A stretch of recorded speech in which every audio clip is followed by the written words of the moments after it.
देखो ऐसा नहीं है यूट्यूब पे जीके का कंटेंट अवेलेबल नहीं है, लेकिन जितने भी टीचर्स या फिर यूट्यूबर्स हैं जिन्होंने भी जीके को पढ़ा रखा है, उन्होंने आधा अधूरा कंटेंट पढ़ा रखा है, आधा यहाँ पे पढ़ा है, आधा अपने कोर्स में पढ़ा है। 2 क्लासेस एंशिएंट हिस्ट्री करा दी, उसके बाद आपको लगा कि यार ये टीचर अच्छा पढ़ा रहा है, उसके बाद उनको कोर्स को परचेस करना पड़ेगा। ठीक है, तो कुछ इस तरीके से अवेलेबल है। और बहुत सारे टीचर्स और यूट्यूबर्स हैं जो कि एक मैराथन क्लास चलाते हैं, वहां भी आपको सीरीज वाइज चीज देखने को नहीं मिलेंगे। और ये प्रीवियस ईयर का जो क्वेश्चन होता है उसको ही कंपाइल कर करके उसके चारों ऑप्शन को समझा समझा के एक बड़ा बड़ा मैराथन क्लास बनाते हैं, और इस तरीके से उनकी क्लासेस चलती हैं। तो भाई इससे क्या होता है, जितने भी नए स्टूडेंट हैं उनको एक सीरीज नहीं मिल पाती है कि भाई मैं अचानक से प्रीवियस ईयर क्वेश्चन देखूंगा तो कैसे सॉल्व कर पाऊंगा। अचानक से आपको अकबर के बारे में बता रहे हैं, अचानक से मराठा साम्राज्य के बारे में बता रहे हैं, अचानक से आपको मॉडर्न हिस्ट्री क्वेश्चन कराए जा रहे हैं, कभी गांधी युग आ गया, तो ऐसे आप कैसे चीजों को पढ़ पाओगे, कैसे हिस्ट्री को रिलेट कर पाओगे। तो ऐसे ही आपको 3 से 4 साल लग जाएगा पढ़ने में, भाई आपको पता ही नहीं चलेगा कि किस चीज क्या चीज मेरी प्रिपेयर हो रही है, क्या चीज प्रिपेयर नहीं हो रही है। तो एक क्लास आपके लिए बहुत इंपॉर्टेंट है कि भाई आप शुरुआत करो, ठीक है, और 3 से 4 महीनों में पूरी की पूरी जो जीके है ना,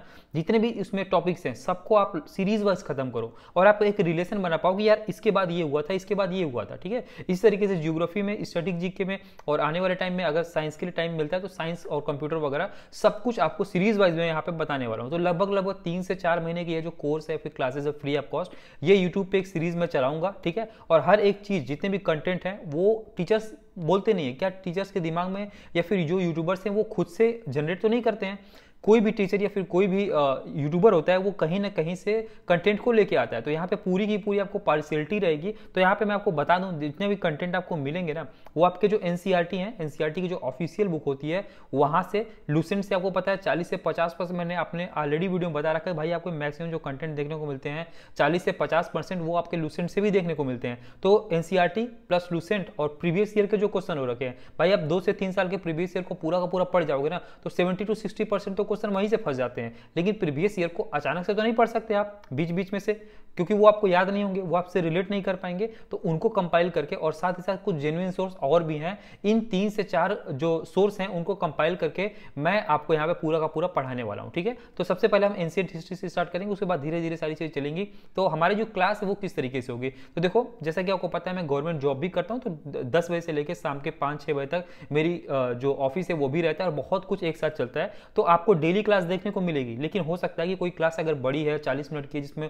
को रिकॉर्ड करने में थोड़ा टाइम लग गया, उसका कंटेंट बनाने में थोड़ा टाइम लग गया, तो आपको अल्टरनेट डेज पे क्लास देखने को मिलेगी। मतलब कि या तो आपको डेली मिलेगी, या तो फिर अगर उस दिन नहीं आ पाई तो फिर अगले दिन मिल जाएगी क्लास। यानी कि एक हफ्ते में मिनिमम 5 क्लास आपकी होने वाली है। ठीक है, तो 3 से 4 महीनों में पूरा का पूरा आपका क्लास खत्म हो जाएगा, और इसको आपको डेली क्लास करना है, उसका आपको नोट्स बना लेना। ठीक है, पीडीएफ में प्रोवाइड नहीं कराऊंगा, क्योंकि पीडीएफ प्रोवाइड कराने से बस आपके पास एक बल्क रहता है। यहाँ पे मैं सीरियस कैंडिडेट को पढ़ाने वाला हूँ, उनको नहीं कि भाई जब बस आप आए, आप 10 मिनट देखे, 5 मिनट देखे वीडियो को, पीडीएफ देखे, पीडीएफ डाउनलोड करके बस रखे जा रहे हो। क्योंकि अगर आपको वाकई में सिलेक्शन लेना है तो आपको नोट्स बनाना पड़ेगा, तभी आपके दिमाग में वो आएगा। ठीक है, तो ये इंट्रोडक्शन क्लास है। यहाँ पे मैं आपको प्राचीन भारत से स्टार्ट करने वाला हूँ, किस तरीके की चीजें स्टार्ट होंगी वो सारी चीजें मैंने आपको बता दी, कहाँ से सोर्स कौन सा रहेगा सब कुछ मैंने आपको बता दिया, कैसे कैसे पढ़ना है वो सब कुछ मैंने बता दिया। ठीक है, और नेक्स्ट वीडियो से ये इंट्रोडक्शन वगैरह जो मैंने आपको दिया वो नहीं रहेगा, डायरेक्ट टू द पॉइंट हम लोग क्लास 2 से स्टार्ट करेंगे। तो पहला क्लास है इंट्रोडक्शन क्लास। तो चलिए हम लोग यहाँ से स्टार्ट करते हैं। रेलवे जी की सीरीज में हम एसएससी और रेलवे दोनों कवर करते हुए चलेंगे। सबसे पहले हम एंशिएंट हिस्ट्री पढ़ेंगे, मिडिवल हिस्ट्री पढ़ेंगे, मॉडर्न हिस्ट्री पढ़ेंगे,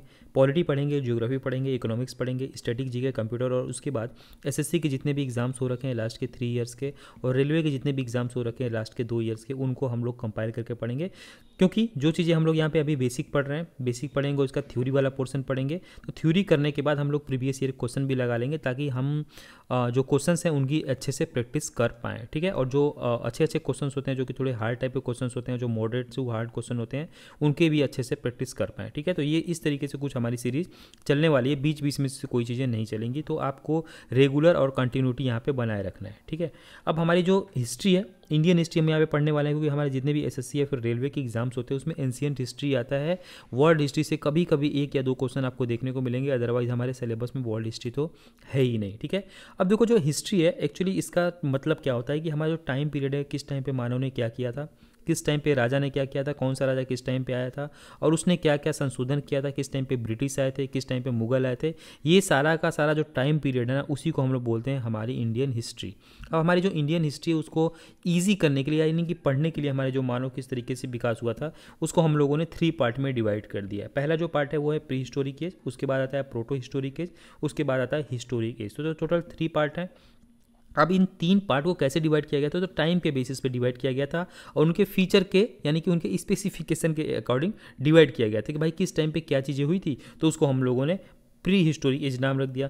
अब जैसे कि पहले अगर आप बात करोगे प्री हिस्टोरिक एज की तो बिफोर 3000 BCE, तो सबसे पहले हमें जानना होगा कि BCE क्या होता है और सी क्या होता है। तो देखो अभी टाइम जो पीरियड चल रहा है वो है 2025, इसके पहले कितना टाइम था 2024, फिर 2023 था और कभी न कभी सन 1 रहा होगा। तो ये जो सन 1 है माना जाता है कि इसी टाइम पे ईसा मसीह का जन्म हुआ था, ठीक है, इसी टाइम पे ईसा मसीह का जन्म हुआ था। और इसके बाद का जो भी समय है उसको हम लोग बोलेंगे सी, और इसके पहले का जो भी समय है उसको हम लोग बोलेंगे BCE। अब BCE का जो फुल फॉर्म होता है वो होता है बिफोर कॉमन ईरा, और सी का जो फुल फॉर्म होता है वो होता है कॉमन ईरा, यानी कि ईसा मसीह के जन्म के बाद का समय और ईसा मसीह के जन्म के पहले का समय। तो ये हो गया। अब जिस दिन भी ईसा मसीह का जन्म हुआ था उसको हम लोग मानते हैं एक, और इससे 3000 साल पहले की अगर आप बात करोगे, क्योंकि उस टाइम के पहले भी तो कुछ ना कुछ रहा होगा, तो जब इससे 3000 साल पहले की बात करोगे और इस 3000 साल पहले की बात करोगे तो वही है बिफोर 3000 BC, यानी कि अब उस समय से यानी 1 से 3000 साल पहले, और ये 3000 साल पहले के पहले जो भी समय रहा हो, या फिर 4000 साल पहले की बात कर लो, ठीक है, इस टाइम से 4000 साल पहले की बात कर लो, इस टाइम से 3001 साल पहले की बात कर लो, वो सब कुछ हम लोग बोलेंगे बिफोर 3000 BCE, यानी कि 3000 साल पहले BCE से पहले का समय। तो इस टाइम पे क्या हुआ था, कोई भी रिटन रिकॉर्ड नहीं मिलता था मानव को, कुछ भी मानव को लिखने नहीं आता था उस टाइम पे। कुछ टूल्स मिले थे, यानी कुछ औजार मिले थे, कुछ फॉसिल्स मिले थे, गुफा में कुछ चित्र मिले थे, लेकिन वो सिर्फ और सिर्फ इशारा दिखाते हैं कि पता चलता है कि भाई उस टाइम पे मानव थे, उन्होंने कुछ इस तरीके से चीज़ें किया है। तो उस टाइम को हम लोग बोलेंगे प्री हिस्टोरिक एज। उसके बाद का जो समय है उसको हम लोग बोलेंगे प्रोटो हिस्टोरिक एज, यानी कि इस हिस्ट्री जो प्री हिस्टोरिक एज है इसके बाद का समय। इस टाइम पे देखो स्क्रिप्ट तो फाउंड होने लगी थी, यानी कि कुछ लेखन कार्य हमें मिलने लगा था, भाई कुछ ना कुछ तो लिखा है, लेकिन उसको एक्चुअली अभी तक हम लोग पढ़ नहीं पाए हैं, ठीक है। जैसे कि एग्जाम्पल है हड़प्पा की सभ्यता, जिसके बारे में आप अभी आगे पढ़ोगे, हड़प्पा की सभ्यता में क्या क्या चीज़ें हुई थी, किस तरीके से पता चलता है कि वो हड़प्पा की सभ्यता है, कहाँ कहाँ पर ये जगह जो है वो देखने को मिली थी।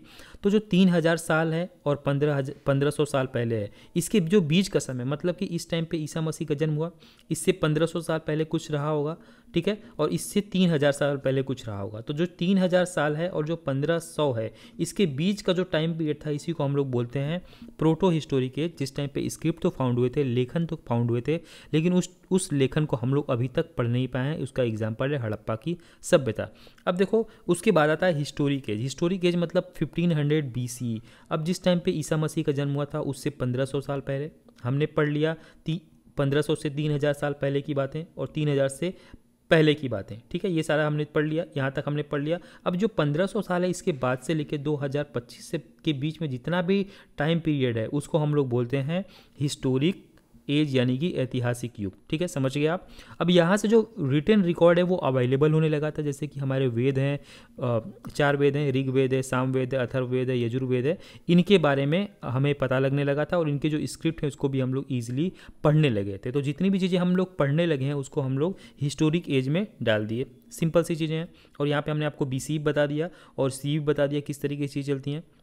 अब जितने भी युग थे, 3 युग आपने पढ़ा, तो सबसे पहले एक एक युग को हम लोग देख लें कि इस युग में क्या क्या चीज़ें हुई थी। तो सबसे पहले आता है प्रागैतिहासिक युग, यानी कि प्री हिस्टोरिक एज। इस टाइम पे लिपि या फिर लेखन का प्रणाली का विकास ही नहीं हुआ था। उस टाइम पे कोई भी चीज़ लिखी ही नहीं जाती थी, सारी चीज़ें सांकेतिक की जाती थी या फिर पत्थर के औजार वगैरह पाए जाते थे, जैसे कि पत्थर के औजार, गुफा में कोई चित्र, अस्थियाँ वगैरह से कोई चीज़ें बना दी जाती थी। ये सारी की सारी आपके प्री हिस्टोरिक युग में पाई जाती थी। अब जो प्री हिस्टोरिक एज है ना, इसको भी 4 पार्ट में डिवाइड कर दिया गया है ताकि मानव का जीवन को आसानी से समझा जा सके, ठीक है। सबसे पहले पूरा पाषाण युग, यानी कि पैलियोलिथिक एज। इस टाइम पे आग का आविष्कार हुआ, यानी कि सबसे पहले आपका आग का आविष्कार हुआ। पत्थर के कुछ असभ्य औजारों का प्रयोग, यानी कि ये पत्थर है, ठीक है, इसमें लकड़ी नहीं लगाई गई, सिर्फ पत्थर से ही हिरन को मार दिया गया या फिर कोई शिकार कर लिया गया, पत्थर से ही कुछ काम कर रहे हैं वो लोग, इसमें कोई इसके सभ्य औजार नहीं मिल रहे हैं, ठीक है, इसमें कोई लकड़ी वगैरह नहीं लगाई गई, सिर्फ पत्थर से काम चलाया गया।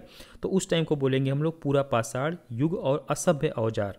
उसके बाद आया मध्य पाषाण युग, जिस टाइम पे सूक्ष्म पत्थर के औजार मिलने लगे और शिकार संग्रह की जीवन शैली भी बढ़ी। मतलब कि ये जो पत्थर थे इसको सभ्य कैसे बनाया गया, इसमें एक लकड़ी लगा दिया गया, ठीक है, इस पत्थर को थोड़ा सा नुकीला बना दिया गया, थोड़ा अच्छा बना दिया गया, ताकि जो शिकार संग्रह की जीवन शैली है, यानी कि शिकार है उसको थोड़े से अच्छे से किया जा सके, ठीक है। तो इसको हम लोग बोलेंगे मध्य पाषाण युग। अब इसके बाद का जो टाइम पीरियड है उसको हम लोग बोलते हैं नव पाषाण युग। नव पाषाण युग में पहिए का आविष्कार भी हो गया, कृषि और अस्थायी जीवन की शुरुआत भी हो गई। आपको एक चीज़ जान के हैरानी होगी कि जो कृषि है और जो अस्थायी जीवन है वो एक साथ स्टार्ट हुई थी। अगर कृषि नहीं होती तो अस्थायी जीवन का भी कोई मतलब नहीं होता उस टाइम पे, क्योंकि जब मानव ने कृषि करना स्टार्ट किया तो उसको अपने कृषि की चिंता सताई कि भाई कृषि हमें करना है, ये मेरा ज़मीन है, ये मेरा खेत है, ठीक है, ये मेरा फसल है, मैंने इसको उगाया, इसको मुझे खाना है, तो इसकी मुझे देख रेख करनी होगी। और जब उसको देख रेख करनी है तो उसको अस्थायी जीवन अपनाना ही पड़ेगा, उसको वहाँ पर रुकना ही पड़ेगा। तो जो अस्थायी जीवन है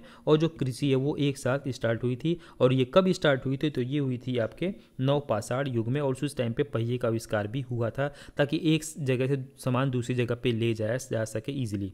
उसके बाद जो टाइम है वो है धातु युग, यानी कि मेटल एज। इस टाइम पे आपको तांबा देखने को मिला, कांस्य देखने को मिला, और लौह धातु का भी प्रयोग स्टार्ट हो गया। तो ये जो 4 टाइम पीरियड है ये आता है आपके प्री हिस्टोरिक एज में, ठीक है। तो हमने पढ़ लिया पहला वाला। अब इसके बाद हम लोग पढ़ेंगे प्रारंभिक ऐतिहासिक युग, यानी कि प्रोटो हिस्टोरिक एज, ठीक है। प्रागैतिहासिक युग और ऐतिहासिक युग के बीच में ये आता है, आपको पता ही है, मैंने आपको बताया 3000 BC और 1500 BC के बीच का जो टाइम पीरियड है उसी को हम लोग बोलते हैं प्रारंभिक ऐतिहासिक युग। इस टाइम पे सभ्यता के लक्षण दिखने लगे थे, लेकिन लिखित स्रोत सीमित हैं। लेकिन ऐसा नहीं कि लिखित स्रोत है ही नहीं, कुछ लिखित स्रोत मिले थे लेकिन उसको पूरी तरह से पढ़ा नहीं जा सका, या फिर उसको हम लोग पढ़ नहीं पाते हैं। सिंपल सी चीज़ है यहाँ पे। लिपियाँ या तो बनी नहीं थी या फिर बनी है तो आज तक उनका अर्थ स्पष्ट नहीं हुआ है। उदाहरण के लिए हड़प्पा की लिपि, तो हड़प्पा की जो सभ्यता थी उस टाइम पे लिपि तो बन गई थी लेकिन हम लोग उसको अभी तक पढ़ भी नहीं पाते हैं। पत्थर के औजारों से आगे बढ़कर तांबा, कांसा के औजार भी इस्तेमाल होने लगे। कुछ जगहों पर लोहा भी प्रारंभिक रूप से दिखने लगा था, ठीक है। तो इस टाइम पे औजार भी आपको देखने लगे थे जो कि मेटल के होते थे। तो मेटल की खोज इस टाइम पे हो रखी थी प्रारंभिक ऐतिहासिक युग में, यानी कि प्रोटो हिस्टोरिक एज में। हड़प्पा के सभ्यता के जस्ट बाद OCP वाली जो संस्कृति है वो भी आई थी, यानी कि Archie coloured pottery, patent grey where, ये भी सभ्यता आई थी। आदि इस युग में आते हैं। ये बदलाव का काल था, यानी इस टाइम पे जो मानव है वो काफ़ी तेज़ी से प्रोग्रेस कर रहा था। अब यहाँ पे टोटल आपको 3 टाइप की संस्कृति देखने को मिलेगी, हड़प्पा या फिर इंडस घाटी सभ्यता, ऑर्क coloured pottery, painted grey ware जिसको PGW बोलते हैं, OCB बोलते हैं। अब ये जो काल था, समय कौन सा था, देखो जो टाइम पीरियड है ना उसके अकॉर्डिंग ही ये हिस्ट्री को डिवाइड किया गया है। जो 26,000 से लेके 1900 ईसा पूर्व, कभी कभी 1750 भी लिखता है रूसेंट वगैरह में, दोनों में से कोई भी सही है, ठीक है। तो यह जो 2600 है उससे लेके 1900 ईसा पूर्व की जो भी चीज़ें थी उसको हम लोग हड़प्पा या फिर इंडस घाटी सभ्यता में डालते हैं। 2000 ईसा पूर्व से लेके 1500 ईसा पूर्व, यहाँ पे ईसा पूर्व और उसको ध्यान देना है, यानी कि ईसा मसीह के जन्म के पहले की सारी बातें हो रही है, उसके बाद की बातें नहीं हो रही हैं। तो 2000 साल से लेके 1500 ईसा पूर्व की जो भी चीज़ें थी उसको हम लोग और कलर पॉटरी संस्कृति में रखते हैं, और 1200 से लेके 600 ईसा पूर्व के बीच की जो चीज़ें थी उसको हम लोग पेटेंट ग्रे वेयर संस्कृति में रखते हैं। अब यहाँ पे क्षेत्र लिखा हुआ है कि जो हड़प्पा सभ्यता कहाँ पली बढ़ी, तो पंजाब, सिंध, पाक भारत सीमांत जो था उसके आसपास ये पली बढ़ी। उत्तर भारत का जितना भी मैदान है, ठीक है, जितना भी जगह है वहाँ पे और कलर पाटरी हमें देखने को मिलता है, ये संस्कृति देखने को मिलती है। गंगा यमुना का जो मंडल है उसके आसपास हमें पेटेंट ग्रे वेयर्स वाली संस्कृति देखने को मिलती है, और इनकी विशेषताएं भी हैं। जैसे कि हड़प्पा सभ्यता की विशेषता है कि उस टाइम पे नगर नियोजन देखने को अच्छा मिला, लिपि हमें देखने को मिली थी, धातु का उपयोग देखने को मिला था, और कलर्ड पॉटरी इसके बाद वाली संस्कृति है। तो ये सारी चीज़ें तो हमें देखने को मिलेंगी, लेकिन उसके साथ साथ तांबा के औजार भी देखने को मिले, मिट्टी के बर्तन भी देखने को मिले, और मिट्टी के बर्तन पे बहुत सारे कलाकृति भी देखने को मिली, ठीक है, बहुत सारी कलाकृति भी देखने को यहाँ पे हमें मिली थी। और इसके बाद का जो टाइम है वो जो पेटेंट ग्रे वेयर है, इस टाइम पे नाव, लोहा, कीलें, ये सारी की सारी चीज़ें देखने को मिली। तो हमारा जो प्रारंभिक ऐतिहासिक युग है मानव एक्चुअली इस टाइम पे ही बहुत तेज़ी से प्रोग्रेस कर रहा था, ठीक है। अब इसके बाद आता है हमारा हिस्टोरिक एज, ठीक है, जो कि लास्ट पार्ट है और थर्ड पार्ट है। इसके बारे में हम लोग बिल्कुल लास्ट तक पढ़ेंगे जब तक हमारा हिस्ट्री चलता रहेगा, ठीक है। अब देखो, मनुष्य ने लिखना सीख लिया और लिखना प्रमाण यानी कि लिखित प्रमाण यानी कि रिटन रिकॉर्ड भी मिलता है, और इसको हम लोग पढ़ भी पाते हैं, जैसा कि मैंने आपको ऑलरेडी बता रखा है। यह वही समय है जब इतिहास स्पष्ट रूप से दर्ज होना स्टार्ट हुआ। समझो, मतलब हिस्टोरिक जो एज है यानी 1500 जो BCE था, इसके बाद का जो भी समय है आज तक का, उस टाइम की रिटन चीज़ें मिलती हैं, और इस टाइम पे जो इतिहास है उसको हम लोग वो लिखी हुई मिलती है, यानी कि उसका प्रमाण मिलता है, ठीक है, उसका प्रूफ मिलता है। उसके पहले का कोई प्रूफ एग्जैक्टली नहीं मिलता है। फ्रॉम अराउंड 1500 BC, जैसे कि मैंने आपको ऑलरेडी बता रखा था, और ये ऋग्वेदा से सारी चीज़ें स्टार्ट हुई थी, कंटिन्यू टिल प्रेजेंट डेट, यानी अभी तक का जो भी समय है 15,000 BC से लेके अभी तक का समय। In India the historic age begin with the Vedic period, हमारे जो भारत है, भारत में वैदिक पीरियड जब था उस समय से ही हमारा जो हिस्टोरिक एज है वो स्टार्ट हुआ था। When Vedas and other text were compose, Rig Vedic Sanskrit being the earliest form of written expression, जो हमारा वेदा है, ऋग्वेद है, ये सारे के सारे पहला जो रिटन है वो प्रमाण हमें मिलता है इंडिया की संस्कृति में देखने के लिए। अब भारत के इतिहास की शुरुआत कैसे हुई थी, तो भारत के सबसे पहले इतिहास की शुरू हुई तो उसका एक नाम पड़ा होगा कुछ ना कुछ, कि भारत का नाम कैसे पड़ा, origin of the name Bharat India. देखो भारत के नाम के प्रमुख 3 स्रोत हैं कि भाई भारत का नाम किस तरीके से पड़ा था।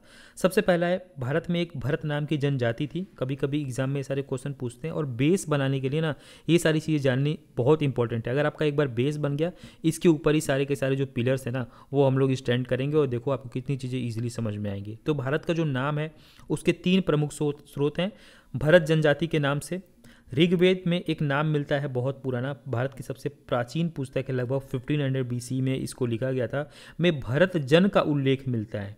जन का मतलब क्या होता है, समुदाय होता है, ठीक है। तो भरत जन नाम का उल्लेख मिलता है। ये आर्य जनजाति थी जो सरस्वती और सतलज नदी के बीच बसती थी। सतलज नदी आपको पता है कहाँ पे है, पंजाब में है, ठीक है। तो पंजाब और जो सरस्वती नदी है इसके बीच में जो भी सभ्यता देखने को मिलती थी, जो भी जनजाति देखने को मिलती थी, वो उसको हम लोग बोलते हैं आर्य जनजाति। ऋग्वेद में यह पंक्ति भी आती है, जनंग विभुरते भारत, अर्थात भरत जन जो देश की रक्षा करते हैं, यानी कि जो भरत नेम है ना वो एक्चुअली सबसे पहले ऋग्वेद में देखने को मिली थी, ठीक है। इन्हीं से भारतवर्ष नाम का विकास हुआ। तो पहली जो प्रूफ है भारत का वो यहाँ से हमें देखने को मिलता है, ऋग्वेद से देखने को मिलता है, भरत जनजाति से देखने को मिलता है। अगला जो है राजा भरत के नाम, देखो कंफर्म नहीं कि एक्चुअली भारत का नाम कैसे पड़ा, लेकिन 3 चीज़ें हमें देखने को मिलती हैं भारत का नाम जहाँ से स्टार्ट हुआ। राजा भरत के नाम से भी हो सकता है, भारत में वर्णित राजा, महाभारत में वर्णित राजा भरत, दुष्यंत और शकुंतला के जो पुत्र थे के नाम पर भी इस देश को भारत कहा गया है, ठीक है। महाभारत ग्रंथ में ये कुछ वर्ड मिलते हैं जहाँ से लोगों को लगता है कि शायद जो भारत है वो इसी नाम से स्टार्ट हुआ, यहीं से ये चीज़ स्टार्ट हुई है। इसके बाद जो तीसरा नाम है इंडिया का, इंडस, हिंदू, हिंदुस्तान, इंडिया, तो ये किस तरीके से इवॉल्व हुआ, तो सिंधु जो नदी है, ठीक है, सिंधु नदी के कारण विदेशियों ने इस क्षेत्र को अलग अलग नाम दिए। जो भारत है ना इसका जो इधर वाला पार्ट है, पश्चिम वाला पार्ट है, मैक्सिमम जो विदेशी बहुत पहले आए थे वो इस साइड से आए थे, और यहाँ पे एक नदी जो पड़ती थी वो पड़ती थी भाई सिंधु नदी, ठीक है। अब ये जो सिंधु नदी है, जो फॉरेनर आपने देखा होगा किसी भी वर्ड को अलग तरीके से प्रोनाउंस करते हैं, उनका जो एसेंट होता है हर एक देश का वो थोड़ा सा अलग होता है। तो सिंधु को इन्होंने सबसे पहले हिंद बोला, फारसी लोगों ने, ठीक है। तो फारसी लोगों ने सिंधु को हिंद बोला, तो वहीं से नाम आया हिंदुस्तान। और कुछ यूनानी थे, उन्होंने हिंद को इंडस बोला या फिर इंडिया कहा, इसी वजह से नाम आया इंडिया, ठीक है। तो अलग अलग जो लोग हैं, अलग अलग जो फॉरेनर्स हैं, वो अपना एसेंट थोड़ा थोड़ा चेंज करते गए, और इंडिया का नाम कहीं इंडिया मिलता है देखने को, कहीं हिंदुस्तान मिलता है, कहीं इस तरीके से अलग अलग नाम मिलते हैं। भारत के प्रारंभिक निवासी, earliest people of India, Bharat में मानव जीवन के सबसे पुराने प्रमाण लगभग 20 लाख वर्ष पूर्व के हैं, मतलब अभी से 20 लाख वर्ष पूर्व भी भारत में मानव रहते थे, इसका प्रमाण भी हमें मिलता है। लेकिन ये प्रमाण हमें मिलते कहाँ पे हैं, भीमबेटका जो कि मध्य प्रदेश में है, ये अपने गुफा चित्रों के लिए प्रसिद्ध, यानी कुछ गुफा है, गुफा के अंदर कुछ सांकेतिक चित्र मिलते हैं जिससे पता चलता है कि भाई अभी से 20 लाख वर्ष पूर्व भी भारत में मानव रहते थे। उनका कोई लिखित चीज़ें तो नहीं मिलती हैं, लेकिन कुछ ऐसे चित्र मिलते हैं जिससे पता चलता है कि अभी से 20 लाख वर्ष पूर्व भी मानव इंडिया में रहते थे, ठीक है। तो उन मानव के बारे में पता चला, और उसी के साथ साथ हुंसगी है जो कि कर्नाटक में है, बेलन घाटी है जो कि यूपी में है, और नर्मदा घाटी है, यहाँ से भी हमें पता चलता है प्री हिस्टोरिक ह्यूमंस के बारे में। उसके बाद देखो ये जो ह्यूमंस हैं, इसके बाद कुछ द्रविड़ और आर्य के बारे में भी हमें पता चलता है, जो कि पुराने समय के इंडियन है, मतलब इंडिया में आए थे ये द्रविड़ और आर्य। तो सबसे पहले द्रविड़ आए थे, इनको माना जाता है कि ये सिंधु घाटी सभ्यता के वंशज, यानी कि 2600 से 1900 BC, यानी कि आपको मैंने BC बता दिया था, ईसा मसीह के जन्म के पहले, तो 2600 से लेके 1900 BC के बीच में आए थे। उन्होंने नगर नियोजन, कृषि, धातु कला में महारत हासिल की थी। उनकी लिपि इंडस स्क्रिप्ट अभी तक अपठित है, यानी उस टाइम पे लिपि कौन सी चलती थी, इंडस स्क्रिप्ट चलती थी, लेकिन वो अभी तक पढ़ी नहीं जा सकी है, द्रविड़ की थी ये, ठीक है। उसके बाद आए आर्य, इंडो आर्यन, लगभग 1500 बीसी के आसपास आए थे। और ये कहाँ से आए थे? मध्य एशिया यानी कि सेंट्रल एशिया से आए थे। ये घुमंतु थे, घुमंतु पशुपालक थे, यानी घूम घूम के अपना पशुपालन करते थे। संस्कृत भाषा का उपयोग करते थे। तो भाई संस्कृत भाषा का उपयोग सबसे पहले कौन किया था? तो आर्यों ने किया था, ना कि द्रविड़ लोगों ने किया था। तो ये धीरे धीरे ह्यूमन का देख रहे हो ना किस तरीके से इवोल्यूशन हो रहा है यहाँ पे इंडिया में। इनसे वैदिक सभ्यता की शुरुआत हुई, आर्यों ने ही वैदिक सभ्यता की शुरुआत की। यही भारत के ऐतिहासिक युग की नींव थी। भारत के इतिहास का विभाजन, डिवीजन ऑफ इंडियन हिस्ट्री। देखो हम लोगों ने 3 पार्ट में इंडियन हिस्ट्री को पढ़ा, ठीक है। सबसे पहले हम लोग ने प्री हिस्टोरिक एज के बारे में पढ़ा, प्रोटो हिस्टोरिक एज के बारे में पढ़ा। अब हम पढ़ने वाले हैं हिस्टोरिकल एज के बारे में, ठीक है। तो इसके बारे में हम लोग डिटेल में पढ़ने वाले हैं, इन दोनों के बारे में हम लोग डिटेल में नहीं पढ़ने वाले। लेकिन जो हिस्टोरिकल एज है इसको इतिहासकारों ने 2 टाइप से डिस्क्राइब किया था। इंडिया की जो हिस्ट्री है उसको 2 टाइप से डिवाइड किया था। अब जो हिस्टोरिकल एज है ना, इसमें ही हम लोग एंशिएंट हिस्ट्री के बारे में पढ़ेंगे, मिडिवल हिस्ट्री के बारे में पढ़ेंगे, और साथ साथ जो मॉडर्न हिस्ट्री है उसके बारे में पढ़ेंगे। इन दोनों के बारे में हम लोग डिटेल में अब नहीं पढ़ने वाले। तो जो हिस्टोरिकल एज है इसको पढ़ने के 2 तरीके हैं। एक तो है यूरोपीय पद्धति जिसके अकॉर्डिंग आप पढ़ सकते हो, और दूसरा है भारतीय या फिर आधुनिक पद्धति जिसके अकॉर्डिंग आप जो हमारा हिस्ट्री है, इंडियन हिस्ट्री है, उसको पढ़ सकते हो, ठीक है। तो अब जो यूरोपीय पद्धति है ये क्या होती है, और भाई जो भारतीय आधुनिक पद्धति है ये क्या होती है, ठीक है। तो हालांकि इसके बारे में हम लोग सिर्फ जानेंगे, इसके बारे में डिटेल में पढ़ेंगे नहीं, क्योंकि ये सर्टिफाइड नहीं है और इसके अकॉर्डिंग इंडियन की हिस्ट्री को हम लोग नहीं जानते हैं, ठीक है। ये सर्टिफाइड है और इसको माना जाता है कि ये बिल्कुल प्रासंगिक है, मतलब इसी के अकॉर्डिंग हम अपनी हिस्ट्री को जानेंगे। तो जो यूरोपीय पद्धति है इसको किसने इसका वर्गीकरण किसने किया था? तो जेम्स मिल ने किया था। अब भाई जेम्स मिल कौन थे? जेम्स मिल ने एक किताब लिखी थी, ए हिस्ट्री ऑफ ब्रिटिश इंडिया, ठीक है। तो ये क्वेश्चन पूछ सकता है, ए हिस्ट्री ऑफ ब्रिटिश इंडिया किसने लिखी थी? तो जेम्स मिल ने लिखी थी 1817 में। और उन्होंने भारत का जो इतिहास है ना उसको 3 धार्मिक चरणों में बांटा था। मतलब इंडिया की जो हिस्ट्री है ना उसको इन्होंने क्या किया कि 3 धार्मिक चरणों में बांट दिया। जैसे कि हिंदू काल में, मुस्लिम काल में और ब्रिटिश काल में। मतलब जो प्राचीन काल से इस्लामी शासन तक का जो टाइम पीरियड था उसको इन्होंने बोला कि भाई ये हिंदू पीरियड था, हिंदू काल था। और इसकी विशेषता थी जैसे वैदिक सभ्यता इसके अंतर्गत आती थी, मौर्य सभ्यता, गुप्त ये सारे के सारे जो साम्राज्य हैं ये हिंदू काल के अंतर्गत आती थी, इनका ऐसा कहना था। और मुस्लिम काल के अंदर 1206 से लेके, यानी कि जिस टाइम पे बाबर आया था उस टाइम से लेके 1707 तक, मुगल काल के पतन तक का जो टाइम था उसको इन्होंने बोला कि भाई वो मुस्लिम काल था। और इंडिया की हिस्ट्री को इन्होंने कुछ इस तरीके से डिवाइड किया था, दिल्ली सल्तनत, मुगल शासन वगैरह ये जो है मुस्लिम काल के अंतर्गत आते थे।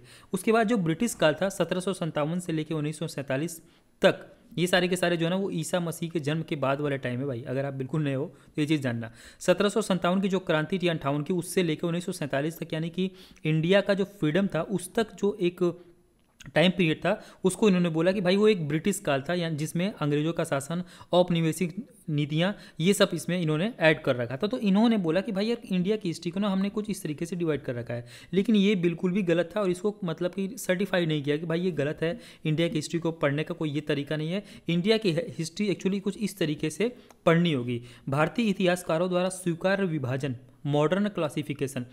भारतीय जो इतिहासकार थे या फिर और भी बहुत सारे इतिहासकार थे जिन्होंने बोला कि भाई इंडिया की जो हिस्ट्री है ना एक्चुअल वो कुछ इस तरीके से पढ़नी होगी, कुछ इस तरीके से इंडिया की हिस्ट्री रही है। जैसे कि प्राचीन भारत, जिसमें सिंधु घाटी से लेकर गुप्त काल तक का जो समय था, 1500 BC यानी कि ईसा मसीह के जन्म के पूर्व से लेकर 700 C तक का जो समय है उसको हम लोग बोलेंगे कि ये प्राचीन भारत है, जिसमें कि सिंधु घाटी की सभ्यता, मौर्य साम्राज्य, गुप्त साम्राज्य, ये सब कुछ आ जाएंगे।